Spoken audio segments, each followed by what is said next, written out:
Let's get to fill in the blank. The most surprising thing about those Kansas City Chiefs starting off 1-2 is what, Charean? Well, I think you have to go with the turnovers, Mike. This is a team that only had 16 last season, and they already have 6 now.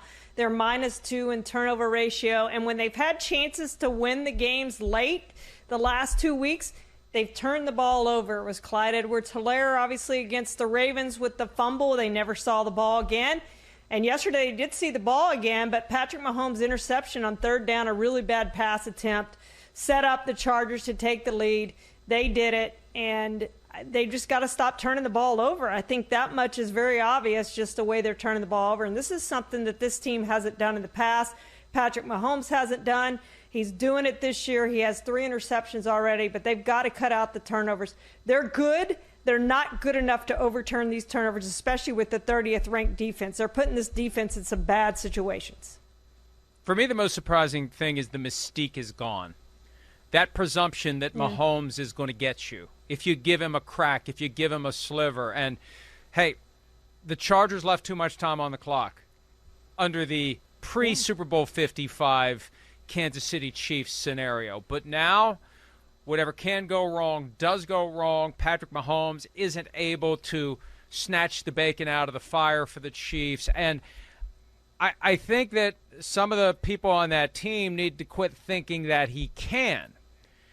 Because I think what happens is you rely too much on Patrick Mahomes to make Patrick Mahomes magic, and maybe other guys aren't doing what they need to do, like, play defense down the stretch. Hey, it's fine. We got Patrick Mahomes. We can give up a touchdown here. We can still win the game. You got to quit thinking like that. It can't be all about Patrick Mahomes because he is unable to win the games single-handedly. Used to be. Currently, he's not. The AFC West, let me try that again. 3-2-1. The AFC West winner is who, Charean?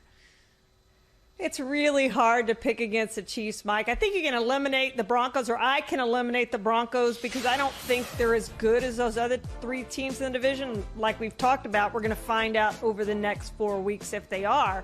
But I like those other 3 teams, and I think it's going to be a great race to the finish. Raiders struggled very surprisingly at home against the Dolphins. I like the Chargers. I like the Chargers a lot, but it's still really hard to bet against the Chiefs and Patrick Mahomes. Yeah, I'm going to say the Chargers. And we're going to learn a lot about the Chargers 1 week from tonight when they play the Las Vegas Raiders. Huge game in the division, but I like what the Chargers have done. I think they should have probably beaten the Cowboys. That's disappointing to me because the Chargers are one of the teams that I've kind of flagged as special this year, and they delivered yesterday, but they got a long way to go. The thing about the Chiefs, I think almost psychologically they need to be written off. They need to be forgotten. They need people like us to say someone other than them will win the division, and that'll light the fire. I remember 2019. The year that they lost some of their magic when Patrick Mahomes was injured. They seemed a little bit ordinary. And we locked on to the Ravens and Lamar Jackson, and we were smitten with the 49ers and their special season. And the Chiefs were just, meanwhile, handling their business 1 week at a time. And at one point I talked to Patrick Mahomes after a game, and he said, I kind of like it that we're being overlooked. And they were overlooked all the way to a Super Bowl championship. So they still have a lot of chapters to write, and they could end up writing enough to get back and win it again. The 3-0 team that will not make the playoffs is, and there are 5 of them, Broncos, Raiders, Panthers, Rams, Cardinals. Which one will not make the playoffs? Which one will you say, Carolina Panthers, has no chance of making the playoffs? Well, I was going to say, you and I both know which team I should pick, and it's the Panthers, because I said they had no chance to make the playoffs before the season started. They obviously do have a chance, and I've already eaten crow, Mike. I've moved on, as Bill Belichick would like to say. I have moved on, and I have conceded the Carolina Panthers do have a great chance to make the postseason. So I'm going to pick Denver for all the reasons we just said, because they've played 0 for teams so far. 4-game stretch that's really, really tough. Again, if they go 2-2 in this 4-game stretch that they have coming up, I'll be very impressed with them, and I think they will have a chance to go to the postseason.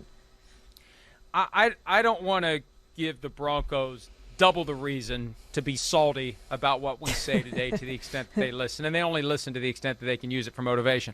I'm going to say the Cardinals. Yes. Tough division, 49ers. Yeah. Saints are looking better than they did in week 2. The Panthers are looking very good. The Buccaneers are very good. The Cowboys are better than we thought they would be. The Vikings woke up a little bit. The Cardinals are lucky to be 3-0. They should have lost to the Vikings. They screwed around with the Jaguars more than they should have. I'll say the Cardinals are ultimately going to come back down to earth. New York football is what? Please use language that can be employed in mixed company. Yeah. I was trying to play off a Big Apple, and I couldn't think of anything good. And the thing that came to my mind first was hot trash. And what I see, Mike, is neither team really has anything to build off of. There's nothing there that I could say, oh, well, at least. There's no at least with either one of these teams. I mean, Zach Wilson hadn't shown you anything to think he's the quarterback of the future for this team. He's obviously the quarterback for now, but he has just struggled mightily. I guess the only good thing for the Giants is they could end up with a high pick, or they go out in free agency and they get one of these big-name free agent quarterbacks, which is probably the better way to go, considering that I've seen no one in college that I think could come in and step right in and pick up one of these teams. And remember, the Giants have 2 first-round picks. They have the Bears and their own, which can be packaged if need be, if they decide they want to try to move up and get a great quarterback, or if they maybe want to use those as bait to go trade for, Russell Wilson. He was linked to the Giants a few years ago when he was negotiating his next contract. And Charean, we're of the same time frame. You had a perfect Big Apple reference you could have made. It comes to us courtesy of the lyrics of the classic Rolling Stones song Shattered from the album Some Girls. Go ahead, bite the Big Apple, don't mind the maggots. That pretty much explains New York football right now. 0-6 combined, and no sign that either of them are going to turn it around anytime soon. Ben Roethlisberger, blank. That's the official entry. Not even a verb, just Ben Roethlisberger, blank. Go.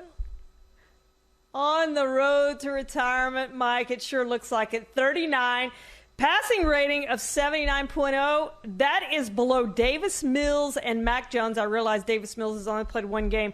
It's ahead of only Jacoby Brissett, Trevor Lawrence, and Zach Wilson. He's been really bad so far. I'm going to say Ben Roethlisberger, and I'm reminded of Aaron Rodgers last week saying that those of us who have an opportunity to speak to a single camera, thank you for switching to the single camera shot right on cue, looking into the camera and saying something outlandish for clicks or for views, and 1 second equals a view. That's not how it works, Aaron. Ben Roethlisberger could retire during the season. I'm not saying will. I'm saying could. The way that it's going, he could retire. One way to do it would be he just ends up on injured reserve, even if he's healthy enough to keep playing, but their record gets to a point where it's not worth it.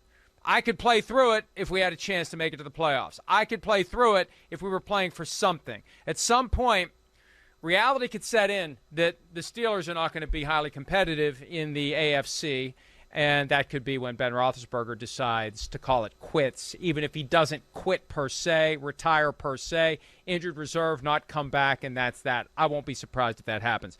The most impressive thing I saw on Sunday was what, Charean? Well, it wasn't intended, Mike, but it's when the official's flag hit the football as Rondale Moore's trying to catch the punt. And you wrote about it, and he muffed the punt and was able to recover it. But it was pretty incredible. I've never seen that happen. Probably will never see it happen again, because I assume, of course, we'll never know because of the accountability thing, but I assume they'll have officials not throw the flag at the football like happened yesterday in that Cardinals game. First thing I thought of was Randy Johnson when he defeathered a bird with a fastball. And actually, the Cardinals PR specialist, Mark Dalton, mentioned Randy Johnson and pointed out that the batter for that pitch, when the bird turned into a puff of feathers, was Calvin Murray, the uncle of Kyler Murray. So there's a connection there. But Rondale Moore, I felt bad for him. The ball's – he's like, what the hell's going on? He's looking around. He doesn't know what to do. Fortunately, the Cardinals recovered the ball and ultimately won the game, so it wasn't a big deal. For me, the most impressive thing was Justin Tucker's 66-yard field goal. But before that, there's the punt, there's the ball coming down. Watch Rondale Moore, fair catch, and there's the flag. And he's like, what the hell? What is this? Is this some new ritual I'm not aware of at the NFL level? But for me, it was Justin Tucker with the 66-yarder. That was incredible. The little crow step that Drew Brees noticed where, like in baseball, you take that step before you fire the ball as far as you can, because before the game, Justin Tucker, and he told me this after the game, he was short from 65 at each end of the field. he got just enough. And Charean, when it hit, I thought it's no good. I thought when it popped up, it was going to land in the blue. And then I was like, what did the ball just do before it landed? Where did it land? It hit the net. So, incredible. Yeah, I had to wait for the memorable. officials. Yeah. I wish that had been in a primetime game. Not that I wanted to watch the Lions and the Ravens for 3 hours, but what a finish. And I think people in this age of social media appreciated it appropriately, and Justin Tucker's gotten a lot of run, as he should. It was a great moment. It was a record, and on 2 different occasions now, the Lions have been on the wrong end of an NFL record field goal, resulting in the same score. Tom Dempsey's 63-yarder beat the Lions 19-17, and now Justin Tucker's 66-yarder beat the Lions 19-17. Hi, I'm Mike Tirico, and thanks for watching. Make sure to hit subscribe for the latest news and highlights from NBC Sports.